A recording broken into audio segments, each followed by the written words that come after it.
Viewers welcome back in program जी। Doctor साहब साढ़े को अगला फेसबुक मैसेज आया है दुआबा सिख एसोसीएशन न्यूयॉर्क ਤੋਂ ਇਹ ਲਿਖਦੇ ਹਨ ਵਾਹਿਗੁਰੂ ਜੀ ਕਾ ਖਾਲਸਾ ਵਾਹਿਗੁਰੂ ਜੀ ਕੀ ਫਤਿਹ।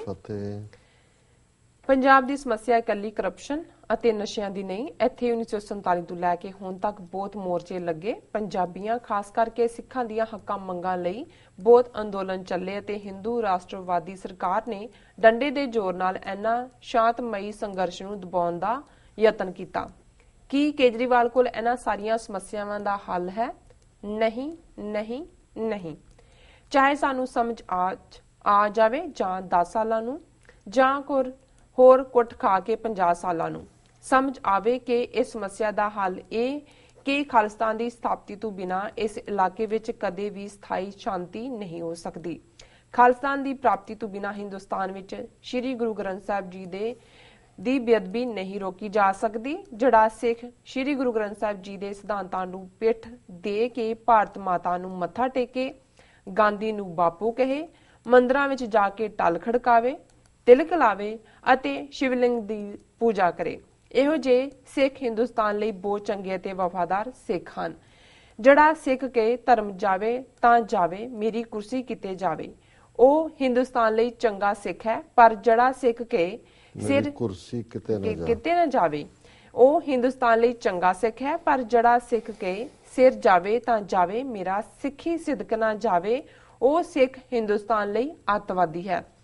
1947 ਤੋਂ ਲੈ ਕੇ ਹੁਣ ਤੱਕ ਬਰਾਬਰ ਦੇ ਹੱਕ ਮੰਗਣ ਵਾਲਿਆਂ ਨੂੰ ਅਤੇ ਪੰਜਾਬੀ ਸੂਬਾ ਮੰਗਣ ਵਾਲਿਆਂ ਨੂੰ ਗੋਲੀਆਂ ਮਾਰ ਕੇ ਮਾਰਿਆ ਗਿਆ। ਇਸ ਅਖੌਤੀ ਲੋਕਤੰਤਰ ਵਿੱਚ ਕੀ ਸਿੱਖ ਆਜ਼ਾਦ ਨੇ ਹਿੰਦੁਸਤਾਨ ਵਿੱਚ? ਕੀ ਪਵਿੱਤਰ ਗੁਰੂ ਧਾਮ ਆਜ਼ਾਦ ਨੇ ਸਾਰੇ ਹਿੰਦੁਸਤਾਨ ਵਿੱਚ? ਕੀ ਸਿੱਖਾਂ ਦੀ ਦਸਤਾਰ, ਚੁੰਨੀ ਅਤੇ ਪੰਜ ਕਕਾਰ ਆਜ਼ਾਦ ਨੇ ਹਿੰਦੁਸਤਾਨ ਵਿੱਚ? ਹਾਂ, ਜੇਕਰ ਸਿਰ ਮੁੰਨ ਕੇ ਤੇ ਗੁੱਤਾ ਮੁੰਨ ਕੇ ਦਸਤਾਰ ਅਤੇ ਚੁੰਨੀ ਲਾ ਕੇ ਸਾਰੇ ਸਿੱਖੀ ਸਿਧਾਂਤਾਂ ਨੂੰ ਪਿੱਠ ਦੇ ਕੇ ਜਿਉਣਾ ਹੈ ਤਾਂ ਇਹ ਕਹਿਣਾ ਛੱਡ ਦਿਓ ਕਿ ਅਸੀਂ ਸ੍ਰੀ ਗੁਰੂ ਨਾਨਕ ਸਾਹਿਬ ਅਤੇ ਸ੍ਰੀ ਗੁਰੂ ਗੋਬਿੰਦ ਸਿੰਘ ਜੀ ਦੇ ਸਿੱਖ ਹਾਂ। ਗੁਰੂ ਸਾਹਿਬਾਨ ਨੇ ਤਾਂ ਬਾਬਰ ਨੂੰ ਜਾਬਰ ਕਿਹਾ ਅਤੇ ਮਜ਼ਲੂਮਾਂ ਦੀ ਰਾਖੀ ਕੀਤੀ ਅਤੇ ਜ਼ੁਲਮੀ ਰਾਜ ਦਾ ਵਿਰੋਧ ਕੀਤਾ। ਆਪਣਾ ਸਰਬੰਸ ਤਾਂ ਕੁਰਬਾਨ ਕਰ ਦਿੱਤਾ, ਪਰ ਕਿਸੇ ਜ਼ਾਲਮ ਹਕੂਮਤ ਨਾਲ ਸਮਝੌਤਾ ਨਹੀਂ ਕੀਤਾ। ਅੰਤ ਵਿੱਚ ਬਾਬਾ ਬੰਦਾ ਸਿੰਘ ਬਹਾਦਰ ਨੂੰ ਥਾਪੜਾ ਆਸ਼ੀਰਵਾਦ ਦੇ ਕੇ ਧਰਮ ਦੇ ਰਾਜ ਖਾਲਿਸਤਾਨ ਦੀ ਨੀਂਹ ਰੱਖੀ। ਜੀ ਰਾਜ ਸਾਹਿਬ। ਦੁਆਬਾ ਸਿੱਖ ਐਸੋਸੀਏਸ਼ਨ ਵਾਲੇ ਵੀਰਾਂ ਦਾ ਬਹੁਤ ਬਹੁਤ ਸ਼ੁਕਰੀਆ।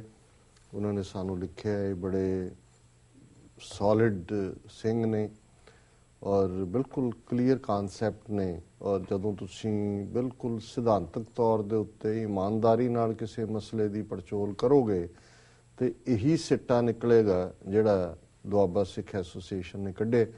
ਬੇਸ਼ੱਕ ਭਗੌੜੇਪਨ ਨੂੰ ਜਸਟੀਫਾਈ ਕਰਨ ਲਈ, ਜਿਵੇਂ ਅਸੀਂ ਪਹਿਲਾਂ ਕਿਹਾ, ਡਿਫੈਂਸ ਮੈਕੈਨਿਜ਼ਮ ਬਹੁਤ ਸਾਰਾ ਕੁਛ ਹੈ। ਗਲਤੀਆਂ ਕੱਢਣੀਆਂ ਨੇ ਆਪਣੀਆਂ ਦੀਆਂ ਕੱਢ ਲਓ ਕਿ ਜੇ ਸਿੱਖਾਂ ਦੇ ਕੋਲ ਲੀਡਰ ਕੋਈ ਨਹੀਂ ਜੀ, ਖਾ ਗਏ ਜੀ, ਕਿਹਦੇ ਪਿੱਛੇ ਲੱਗੀ ਹੈ ਜੀ, ਝੂਠੇ ਬੜੇ ਨੇ ਜੀ, ਇੱਧਰ ਬੜੇ ਨੇ ਜੀ, ਉੱਧਰ ਬੜੇ ਨੇ ਜੀ, ਇਹ ਸਾਰਾ ਭਗੌੜਾਪਨ ਹੁੰਦਾ। ਪਹਿਲੀ ਗੱਲ ਤਾਂ ਜਿਹੜਾ ਔਰ ਕਈ ਜਦੋਂ ਅਸੀਂ ਪੰਜਾਬ ਦੇ ਹਵਾਲੇ ਨਾਲ ਕਿ ਜੀ ਕਰਪਸ਼ਨ ਜਾਂ ਨਸ਼ੇ, ਹੁਣ ਇਹਦੇ 'ਚ ਕੋਈ ਸ਼ੱਕ ਨਹੀਂ ਹੈ ਵੀ ਉੱਤੋਂ ਥੱਲੇ ਤੱਕ ਕਰਪਸ਼ਨ ਨੇ, ਇਹਦੇ 'ਚ ਕੋਈ ਸ਼ੱਕ ਨਹੀਂ ਹੈ ਵੀ ਸਾਰਾ ਹੀ ਜਵਾਨੀ ਨੂੰ ਨਸ਼ੇ ਹੀ ਬਣਾ ਦਿੱਤਾ, ਪਰ ਇਹ ਬਿਮਾਰੀ ਦੇ ਲੱਛਣ ਨੇ। ਹੁਣ ਤੁਸੀਂ ਕਹੋ ਜੀ ਕਰਪਸ਼ਨ ਦੂਰ ਕਰ ਲਓ, ਬਾਕੀ ਸਾਰੇ ਹੱਲ ਆਪੇ ਹੀ ਹੋ ਜਾਣਗੇ ਜੀ, ਨਸ਼ੇ ਦੂਰ ਕਰ ਦਿਓ, ਪਰ ਜੇ ਇੱਕ ਹੱਲ, ਇੱਕ ਤੁਸੀਂ ਸਿੰਪਟਮ ਜਾਂ ਇੱਕ ਲੱਛਣ ਦੱਬੋਗੇ, 10 ਹੋਰ ਸਿਰ ਚੁੱਕ ਕੇ ਖੜੇ ਨੇ। ਔਰ ਇਸੇ ਕਾਂਟੈਕਸਟ 'ਚ ਉਹਨਾਂ ਨੇ ਕਿਹਾ ਕਿ ਵੀ ਇਹ ਗੱਲ ਨਵੀਂ ਨਹੀਂ ਹੈ। ਅਸੀਂ 47 ਤੋਂ ਬਾਅਦ ਸ਼ਾਂਤਮਈ ਢੰਗ ਨਾਲ ਵੀ ਜਦੋਂ ਮੋਰਚੇ ਲਾਏ ਤੇ ਉਹਦਾ ਜਵਾਬ ਲਾਠੀ ਚਾਰਜ, ਗੋਲੀਆਂ, ਪੰਜਾਬੀ ਸੂਬੇ ਦੇ ਮੋਰਚੇ ਦੀ ਕਹਾਣੀ ਹੋਏ।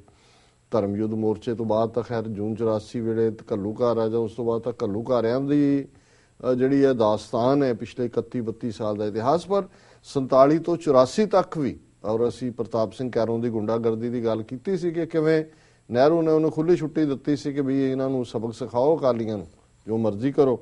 ਔਰ ਇਹ ਗੱਲ ਉਹਨਾਂ ਨੇ ਕਨਕਲੂਡ ਕੀਤੀ ਹੈ ਕਿ ਭਾਈ ਜੇ ਅਸੀਂ ਗੁਰੂ ਗ੍ਰੰਥ ਸਾਹਿਬ ਜੀ ਦੇ ਸਰੂਪਾਂ ਦੀ ਬੇਅਦਬੀ ਰੋਕਣੀ ਹੈ, ਜੇ ਅਸੀਂ ਦਸਤਾਰ, ਕਕਾਰ, ਚੁੰਨੀ ਦਾ ਵਕਾਰ, ਆਜ਼ਾਦਾਨਾ ਹਸਤੀ ਦੇਖਣੀ ਹੈ, ਔਰ ਜੇ ਅਸੀਂ ਜਿਹੜਾ ਖਾਲਸਾਈ ਆਸ਼ੇ ਦੇ ਨਾਲ ਜੁੜ ਕੇ ਉਸ ਧਰਤੀ ਤੇ ਰਹਿਣਾ ਤੇ ਫਿਰ ਸਾਡੇ ਲਈ ਸ਼ਹੀਦੀਆਂ ਤੋਂ ਬਿਨਾਂ ਜਾਂ ਸਾਡੇ ਲਈ ਜਿਹੜਾ ਜ਼ੁਲਮ ਨਾਲ ਟੱਕਰ ਲੈਣ ਤੋਂ ਬਿਨਾ ਹੋਰ ਕੋਈ ਚੋਇਸ ਨਹੀਂ।